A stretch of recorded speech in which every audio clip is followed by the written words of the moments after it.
Welcome, my name is Gina and I'm a sexaholic. Hi Gina. Hey everybody, this is a closed SA meeting. It is open only to those seeking their own sexual sobriety. The meeting topic is progressive victory over lust. Please join me in a moment of silence followed by the Serenity Prayer.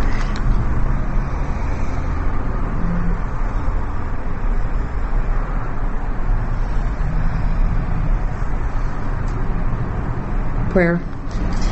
God, grant me the serenity to accept the things I cannot change, courage to change the things I can, and the wisdom to know the difference.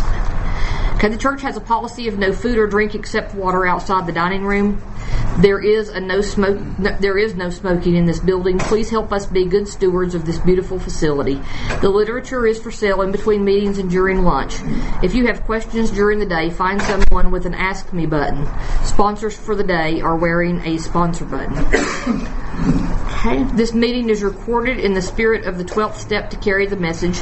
Members should bear in mind SA's 11th tradition of anonymity at the level of press, radio, film, and TV. If you wish to share, please come up to the front table. So I'll be sharing and then open the meeting for others to share as time allows. Please limit your sharing to 3 minutes so that everybody has time to share that wants to share. Will somebody volunteer to be a timekeeper? Just somebody? Okay, thank you. Let's see. In sharing, we do not engage in crosstalk, explicit sexual description, or sexually abusive language. Okay, so I'm Gina. I'm a sexaholic. And the topic is progressive victory over lust. And in the reading that most of us, I guess, read at every meeting, what is a sexaholic and what is sexual sobriety? In the second paragraph, it says, thus for the sexaholic, any form of sex with oneself or with partners other than the spouse is progressively addictive and destructive.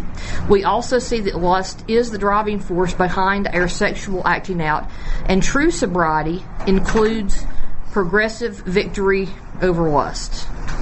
Okay, so in SA, I think it's on page 192 of the white book, we have this sobriety definition of no sex with self or with anyone other than a heterosexual partner. Well, it says spouse refers to one's partner in a marriage between a man and a woman. No, that's not what we're talking about. But the bottom line is we have a sobriety definition. So a lot of people come in to SA and they start there, and that's as far as they ever get. So what is this thing? Progressive victory over lust. What is that talking about that we read in every meeting that we go to? We have a sobriety definition. Isn't that enough? Well, the answer is, I don't think so. Not for me. Not for this sexaholic. Because I can maintain, I'm not married, but if I were, I could maintain that, and I could have a very destructive relationship with myself and with everybody else. You know, I could not be masturbating, and I could still be acting out because I could have lust going on in my mind at all times, in all places, in all things, and not be sober mentally, spiritually, or emotionally, but be sober physically. So what is progressive victory over lust, and how does that happen? I know with the sponsees that I've worked with, especially I'm single, and a lot of them have been, most of them have been married, and so the question comes up, you know, what do we do about celibacy in the beginning? You know, what do we do about this? Well, it says in the big book, we're not the arbitrator of anybody's sex conduct, and I believe that. But that's between a husband and a wife. There are times that they may need to practice celibacy in their relationship to begin to understand what lust is for them in their relationship. A woman may need to experience that to be able to define what lust is. So what I try to do is have her define what lust is for her, because that's what we're talking about here. We're not talking about sex. We're talking about lust. So what is lust? And you know, and the original definition of sobriety is great when you first come in, but as she begins to work the steps, then she has to begin to determine what things are lust-based that are going on in her life. And And then once she makes those determinations, then she can be willing to set boundaries around those things. And at that point, once she's made a commitment to set a boundary, she's raised her bar. And so, for example, I'm not going to ever tell a husband and a wife or a female sponsee, don't have sex with your husband. What I am going to say is, if you have sex with your husband and if you know that you're acting in a lustful way and you're aware of it and you don't stop, then you reset your sobriety date, because you're lusting, and you know that you're lusting, and you're doing it intentionally. So what's the motive behind that, action that you're taking? And that's pretty much where we start. So, I'm not going to define that stuff for women, but it's important for them to define that for themselves, to begin to look at the lust-based practices in their life. Now, for me, I tell you what is the next best thing to sexually acting out, and that's I've had rage in the past, and I don't have rage today, but I've got a short fuse sometimes, and I can get pretty irritated pretty quick, and I have to watch that, because I can begin to experience the same feelings that I experience with sexual lust, that produces the same emotional what's the right word, dilemma inside me. I can be speeding in my car and start to get that euphoria that lust produces. And that's a problem for me, because that can be a lust-driven practice in my life. Now, does that mean that I've acted out? No, but it means that if I don't slow down and if I keep going, and if I know that I'm crossing a line that I've set for myself, then for me today, as a sober woman, I have to be willing to look at that. So, the bar starts low when I come in, and the bar raises as I become more accountable and responsible with my recovery. Is what I understand. And I just read one small passage, from this book. I know you guys have many other passages that you can quote and things that you can, talk about. The other thing is that it talks about in that passage that I read that's really important.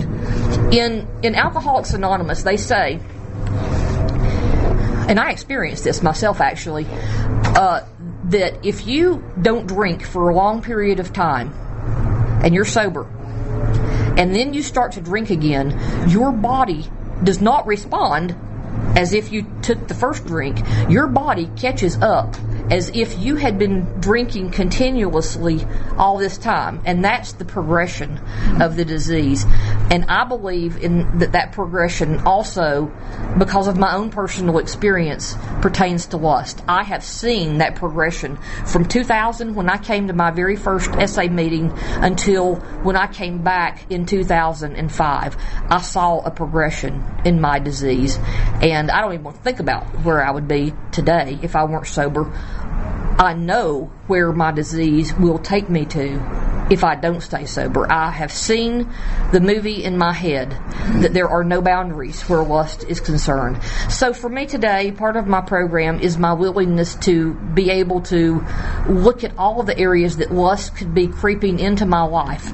And, it could be lust for something that I see that I want to have. It could be lust for financial stuff, riches. I'm trying to keep up with this money before I lose it. This isn't mine. This is SA's, and I keep telling myself that.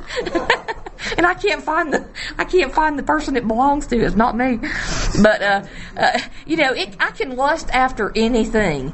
And while that may not be sexual lust, I have two choices with that. I can either begin to work my SA program around that, or I can continue to lust in other areas of my life. And on a bad day, when I forget that I'm a sexaholic, my disease never forgets. People say my disease is in the parking lot. Well, mine's right here. Mine is not in the parking lot. Mine is right here. So I can forget that I'm a sexaholic, and my disease is always waiting for me to forget that I'm a sexaholic. And I'm not speaking about that out of fear. I'm speaking from experience and the reality of being a very stubborn, strong-willed, sexaholic that wants my way. I always want my way. I always want to do things my way. And I can. It's like was said earlier. I have that choice today. I can. And I can be miserable, or I can be willing to let all of the lust practices, thoughts, whatever that I have in my life today come under my program, so that when a sexual lust opportunity presents itself to me, I am much more likely to run and recoil from it as from a hot flame, because I have been doing that with other areas in my life that may be non-sexual lust based. And that to me is just a little bit of what progressive victory over lust is. So I'm glad to be here. I'm glad to be sober, and it's your meeting. Thanks.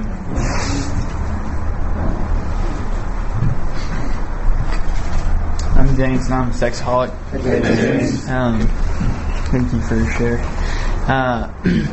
I'm pretty new to the program, and after probably my first 3 weeks of sobriety, I realized very quickly I'm an addiction switcher. And a member in our home group always talks about this, but I went out and bought a bunch of lottery tickets. I never gambled before ever, and just for some reason on my way home from a meeting, I went to the grocery store and bought a scratch off, and I bought another one, and I kept winning. I kept going back, and then I kept trying to get back up, and I realized, holy crap, it's just jump boats, and so I realized for me, and my lust has tried to go in so many directions, and I realized anything that I can, and I can usually tell in my heart, I can feel it like it being pulled, like I'm drawn to it, and that's where I have to be really, really careful.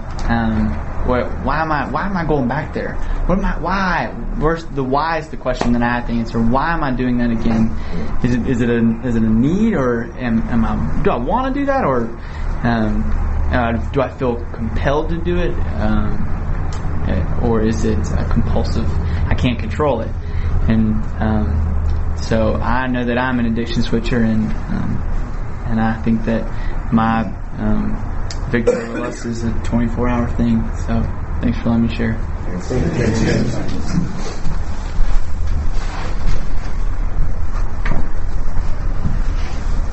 I'm Mance. I'm sexaholic. Hey, Mance. Jenna, that was a great introduction to the topic. I appreciate that.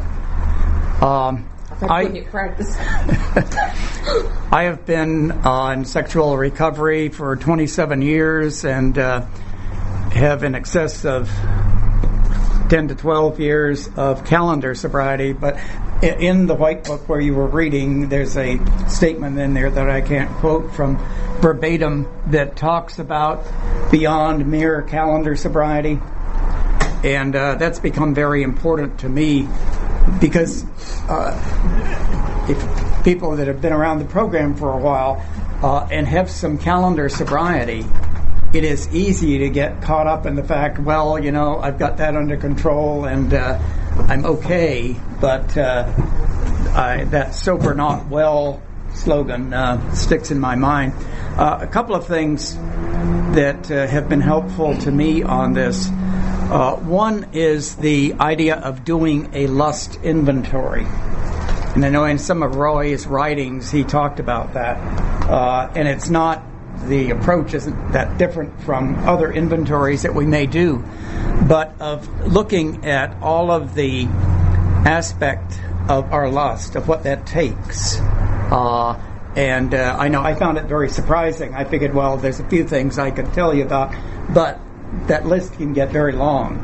But getting that out in the light, and in addition to that, I'm involved in an accountability group, a small group of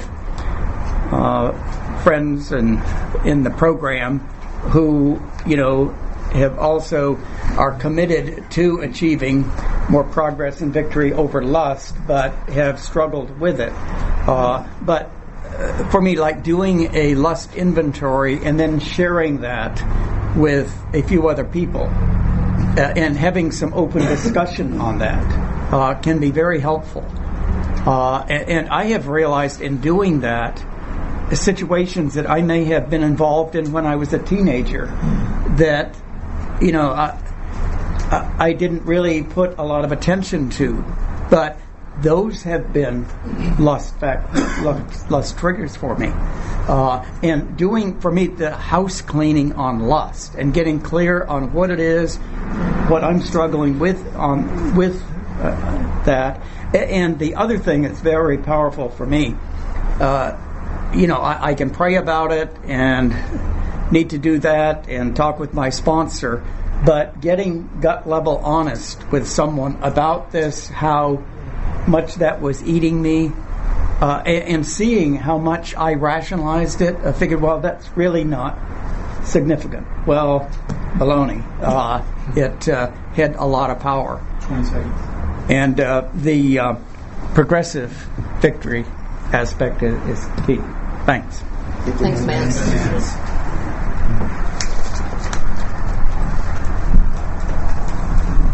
Hi, I'm John. I'm a sexaholic. Hey, John. I'm realizing lust takes so many different forms, and I'm appreciating addressing them here because my lust inventory would be including I need more money, I need a better relationship, I need to be more handsome, I need to have a better house, I need, it's endless. When I start thinking that way, I've got one foot to relapsing, because I'm not satisfied with what I've got. I'm not satisfied with what God's given me, and usually it's because I'm not doing what I'm supposed to be doing. So it's a circuitous sort of thing. I'm not dissatisfied. I start being envious of other people's things or other people's situations. I think I should have them, and when I get really bad with that, enraged, that's another one. I can be driving in the car. I need a new car, by the way. I didn't mention that, did I? And all these things can tip over my serenity and make me a not happy person. And when I'm like that, I'm not appreciative. I'm not in gratitude. I'm in envy. And envy and lust, I don't think there's a whole lot of difference there. I always say that the way I drive sometimes is like I'm going to war with my car. I don't know why I have to do that. What do I have to prove? But that's a form of rage, and I drive my wife nuts. And she says, please slow down, please slow down. So I slow down for 2 minutes, and then I take it right back again. And it's like I want to play control. I want to control my destiny, and I'm not happy with what God's given me. And I've got to come back to gratitude. I really got to work on gratitude. Do lust inventory is a good idea, but I think a gratitude list is also a good idea because I've got a lot I should be grateful for, and when I turn my back on what God's given me, I'm that much closer to relapse. I'm not really sober at that point. So thanks for letting me share. Thanks, John.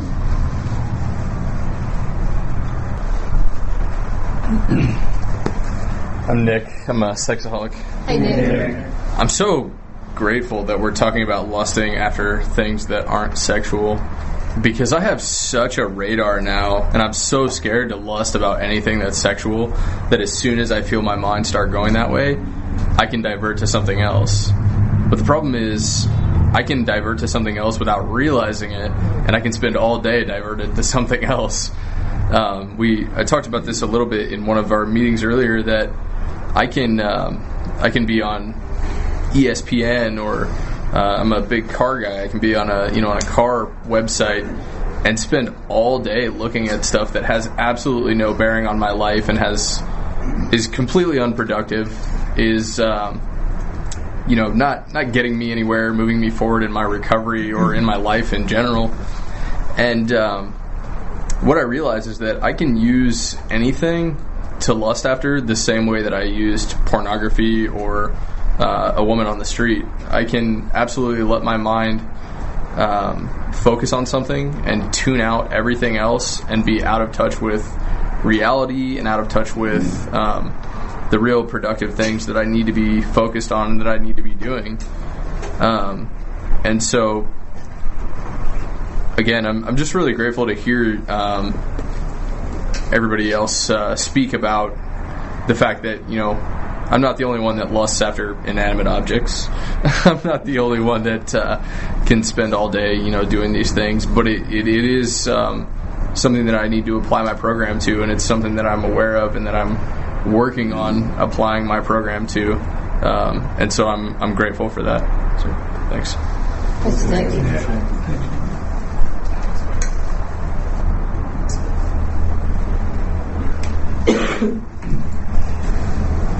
I'm Mike, a sexaholic. Thank you for this topic. Gosh, I had so many things going through my mind. It's what I was thinking, and just kind of meshing together.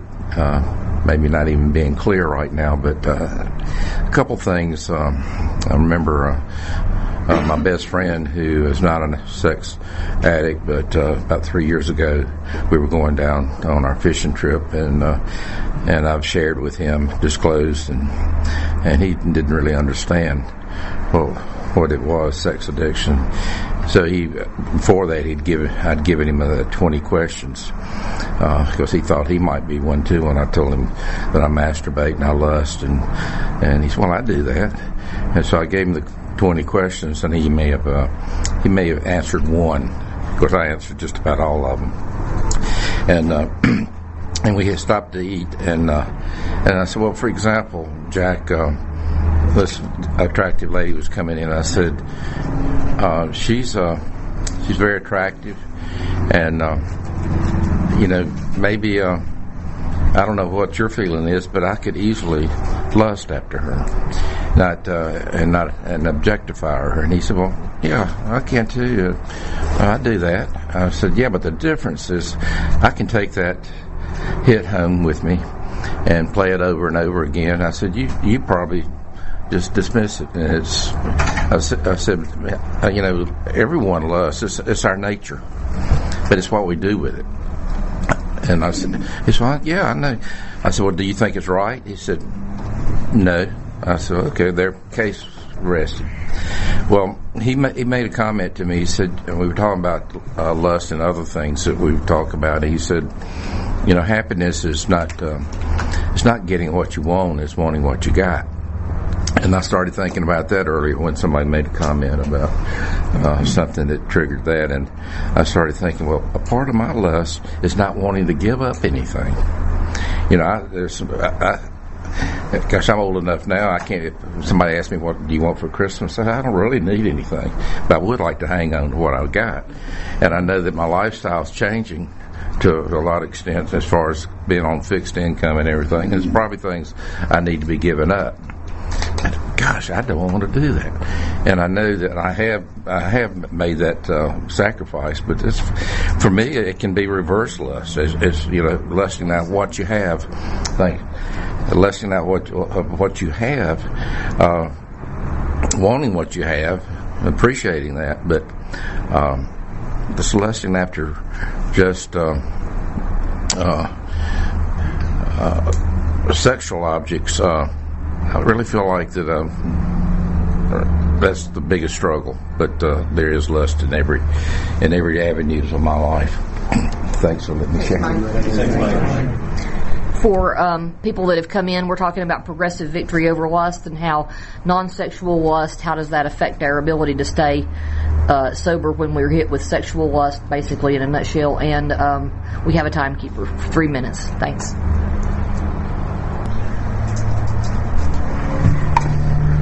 Hey, my name's Adam. I'm a sexaholic.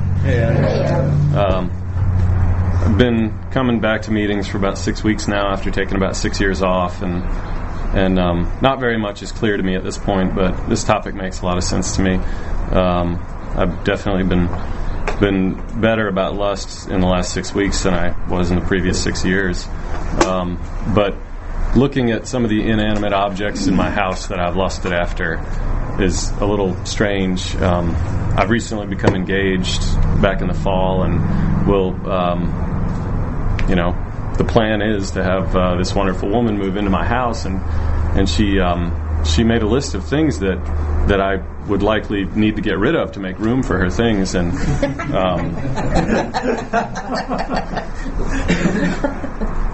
and in 2008, the object of my obsession was a 1936 Sunbeam Mixmaster stand mixer.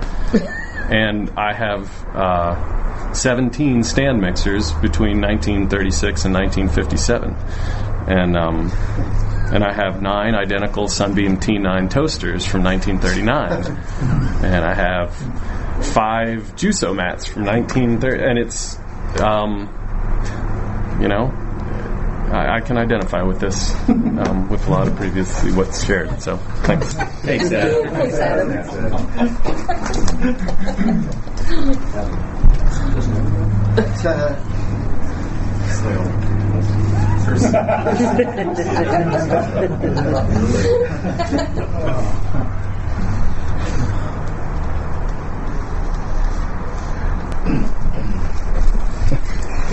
Hi. My name's Fred. I'm a sexaholic. It's good to be here today. A lot of the things that I have lusted after that are non-sexual, when I look back on them, it has a lot to do with pride. When I was living in Arizona back in the late 70s, I started building an airplane, and went out to a place called Rutan's Aircraft Factory in Edwards, California, or near Air Force Base in California, and talked to the people there and got to fly one of the planes and got into that, and was reasonably far along in the project when, because of my addiction, I lost my job. As a result of the loss of job, there was a change of state. Moved here to North Carolina.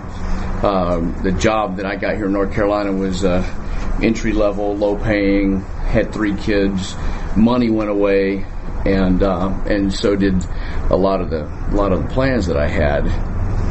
And I held on to that idea that I was going to finish that plane for 20 years.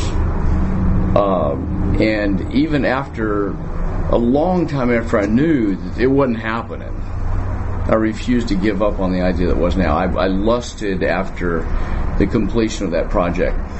And as I looked at it, I came to realize that it had a whole lot more to do with pride than it did whether or not I ever finished the project. Because to recognize that that's not ever going to happen, and to divest myself of all of that stuff and sell the parts that I hadn't already, made use of, was an admission of failure. And it was just one more time in my life when I started something and didn't finish it. But facing that was important to me, and finally getting rid of that stuff was important to me, because it was an admission that, okay, here's one more instance in which I started something that I didn't finish, but it also was one more instance in which I could point back at my addiction and say that's the reason why. And I really needed to just face that, and one more time come in contact with how not only deceptive and powerful, but how costly my addiction is. Because I need to always keep that in front of my face. Thanks. Thanks, Fred.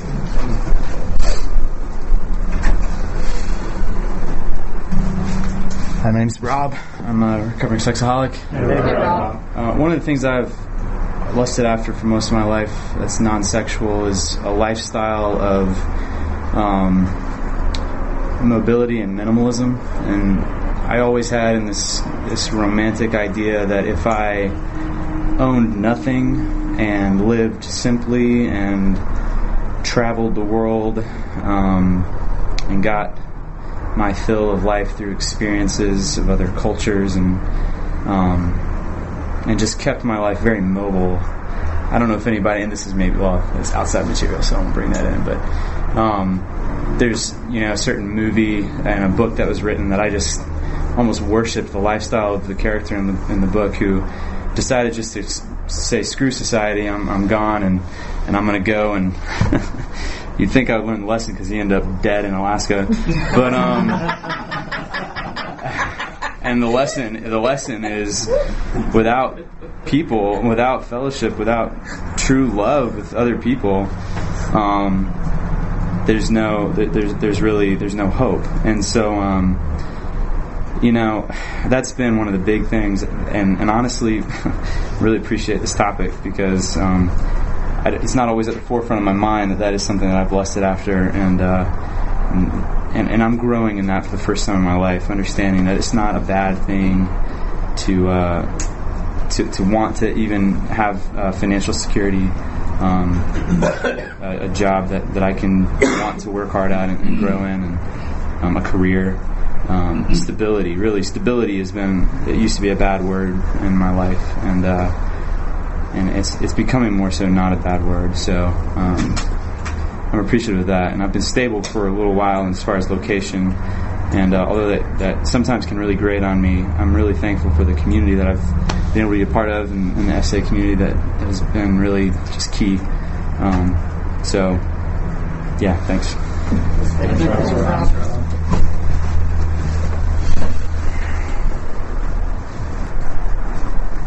I'm a sexaholic. The non-sexual part of lust really made me have to think. But I think if there's any one thing that I struggle with, and I don't know if it's a lust, but the closest thing to that is I want people to like me, and it really bugs me if someone doesn't like me. It eats at me. I lust after acceptance of others, which is just ridiculous. But when I was thinking about this subject, one of the things that my majority of my lust is still sexual, and I meet with guys weekly that aren't in this program, but still that we hold each other accountable for what we view, and we talk about our thought processes and things like that, and it's really great. But it's always directed towards pornography or lusting after a woman. And my sponsor has said something to me that has been valuable. He says, pornography is anything that turns you on, and it doesn't have to be naked women, but anything that turns you on is your porn, and that's been a valuable thing. But I was reading this on in the White Book. It says the key, it doesn't say, basically the key to overcoming and having progressive victory over lust is to have many inventories. And it says, whenever I felt some experience, image, memory, or thought was controlling me, as was often the case, I'd bring it into the light. Just like one other guy said, talking it out with another programmed person. Get the air and sunlight on it, because lust hates the light and frees from it. And when I have the greatest issues of struggle in my life and the relapses over and over again, where it's when I isolate, when I find myself not taking the time to go to meetings, I'm too busy at work to show up with my guys on Wednesdays to talk about these things. When I isolate, I'm doomed. And for me, progressive victory over lust is very, very much tied to the fellowship that I have with my friends in SA and the other guys that hold me accountable, meeting with my sponsor. And it's so easy for me to blow that stuff off and to get into my own little box. And then when lust pops up, instead of just dealing with it, surrendering it, and it's easy for that to happen when I think someone doesn't like me. When there's a conflict at work, I'm a small business owner, have thousands of customers, but I know a lot of them really pretty well. And if I have a conflict with a customer, if I have a conflict with an employee, that's when I want to isolate. That's when I quit doing what I should do, showing up at meetings, and I get too busy. And the next thing you know, I'm starting that sobriety date all over again. Whether I've acted out externally or just internally, progressive victory over lust can be very elusive for me if I don't follow the protocol that I know I should do. Thanks.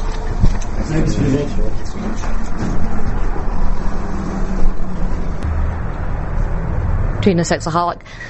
Another thing that I was thinking of that nobody in this room can probably relate to is how, and I haven't heard this word mentioned unless somebody did it and I'm just too brain dead to hear it at this point, but the lust for power.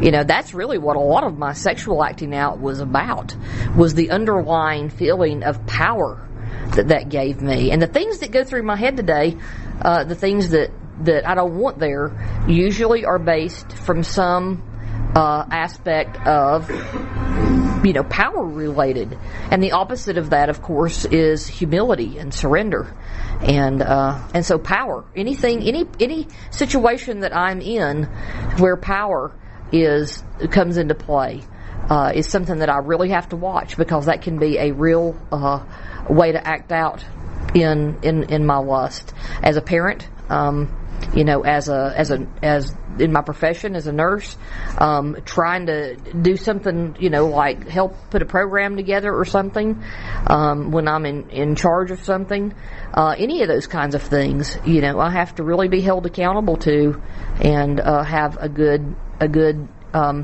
system to be able to do the checks and balances to make sure that I'm like, even today, we've had a group conscience already between 3 people, because I'm like, okay, we need to talk about this, and we've talked about it, because I don't trust my own thinking, when it comes to situations where there may be a power struggle or power involved.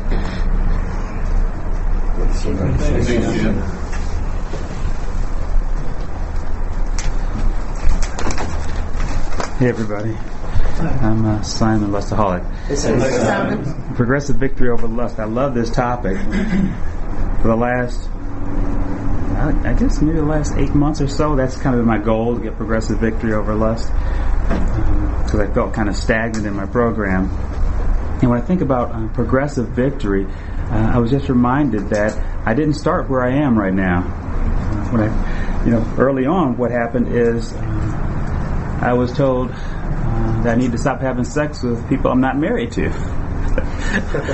I said, yeah, my faith tradition told me that, but how do I do that?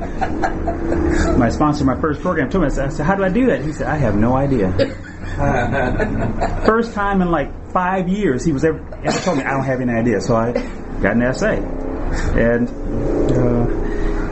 And then I got a sponsor, and I actually eventually started using a sponsor. And, I got one. It's like, okay, now I'm going to be better. But I didn't call him. So once I started to call him and actually using a sponsor, as Terry M. would say, and some of the things he told me was that I needed to get rid of my porn. What happened is the porn was always the other woman that was there. So I was engaged 3 times before I got married. And when I was engaged to the first woman, before I met her, I had my porn. During the time we were together, I had my porn. During that 7-year relationship, I had my porn. When that relationship ended, I had my porn. And I found another hostage, and we were together for 5 years. And again, during the relationship, I had my porn. When the relationship blew up, I had my porn. I got the next one, I had my porn. And then that's when I got into SA. And my sponsor said, no, you got to get rid of it. I was like, oh man, we got a long relationship here. I've known her forever, So that was really tough. I mean, it was really hard. And then he said, you need to get rid of a whole bunch of other stuff. I said, what? So I was trying to be rigorously honest. He said, there's some other books that I have here that they're not sexual. But now I'm going to get married one day, and I need to have this inside information. He's like, no, you don't need that. So I had to get rid of that. That's progressive victory. Okay. And then I'll never forget. I was at a bookstore, just a regular Barnes and Noble. At a bookstore, and I'm working my program, and I'm feeling good. And God and I are singing in the meadows and stuff, And walking around the bookstore in the section I was trying to get to, and I saw these adult magazines in the back. I mean, they were all covered in plastic, but they were high up in the back. I'm like, what? What do they have? Why are they doing this to me? Why are they doing it to me? And I called my sponsor. I said, I can't believe what they did. You know what they have here? He said, Simon, it's a bookstore. They sell books and magazines. So today I try to check when I'm emotionally disturbed, because when I'm emotionally disturbed, that's the first step. And then all the other stuff happens. Thanks,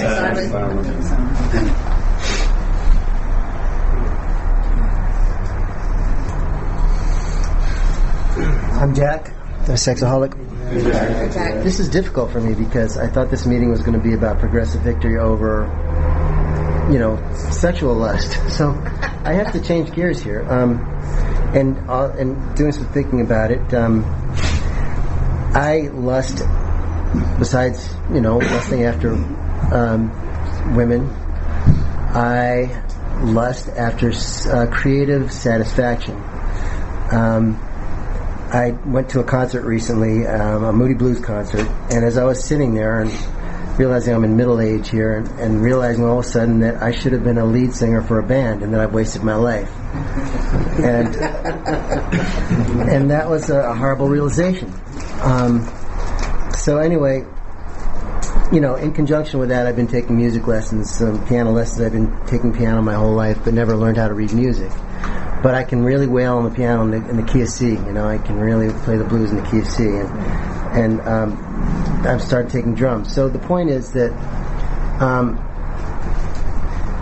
besides that, my wife and I she was an antique dealer, and we have a house full of stuff, like hoarders, not as bad, but there's all this stuff that she gleaned from her, her tenure as a dealer. I have stuff from my childhood that I brought down from New York, and this is stuff, and she's talking about toasters and kitchen utensils and whatnot. Anyway, this is stuff from my childhood that I have a relationship with, that I'm very attached to. They're not inanimate. They really have personality, and my house is full of them. And I feel like I can't progress creatively and get my mind clear so that I can pursue something creative, because I have a house full of crap. I keep saying to myself, well, this is from your past, and how well has your past served you, really? Look where you are. You're a sexaholic. Your past really hasn't served you well at all.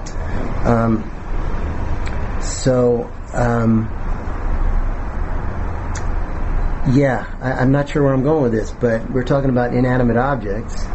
If I could just get rid of those things, and I probably do lust after those as well, because obviously I can't let go of them. And I can't let go of lust either, sexual lust, so they're really similar. If I could let go of those objects, then perhaps I could address my desire. I'm not sure if a lust. I'm not sure if a desire for creative expression could be classified as lust. I really don't know. But neither here nor there. I mean, I could make some headway creatively. Thank you. Wow, I really talked for 3 minutes. I didn't know I had that much to say.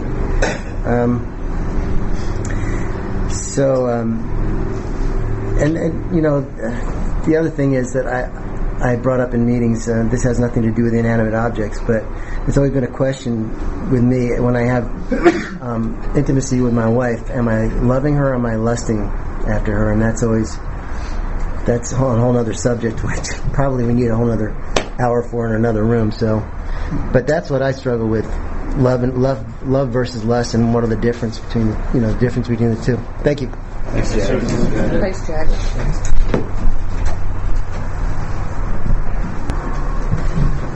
Hi, my name is Jose. I'm a sexaholic. Hey, Jose.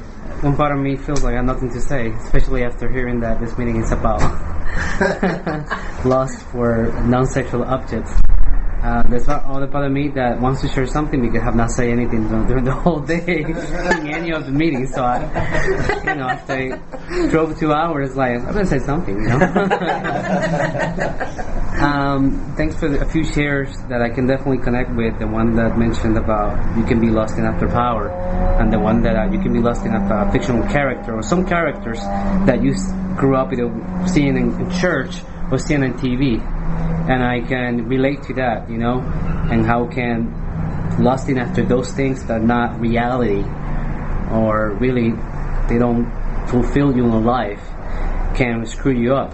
For example, growing up in a church, like performance, in a very religious environment where performance is very important, about how much you do of service within church, and measuring hours, and the way you talk to others, and your speeches in front of the platform, and wanting to be that person that he seems to have everything, money and an excellent relationship with God, and that person that he seems to be perfect, but however, lusting after those things, not knowing or trying to deceive myself that was really what I want, that was going to fill my heart, that was going to give me joy, and forgetting that it was that connecting with God, not trying to connect with someone else that who knows in reality how many problems they had in the background,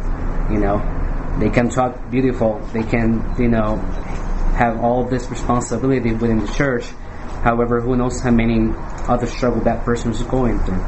So, I'm glad this subject was talked about, because made me a lot to think that what things are non-sexual I'd be lost in after all my life. That's the reason I'm still struggling to this day. So, thank you for letting me share, and with that I pass. Thank you. Thanks, Jose.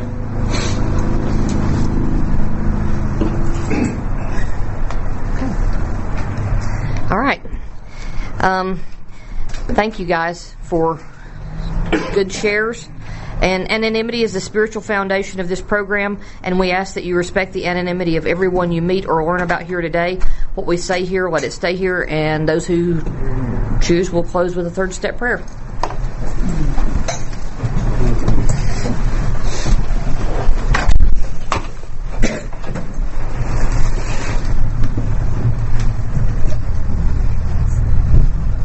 Oh, and after this, we're going to have a closing in the dining room immediately following all these meetings letting out. Just, one big closing for all of us. Moment of silence for the still suffering sexaholic in and out of this room, and for the children who have no say-so.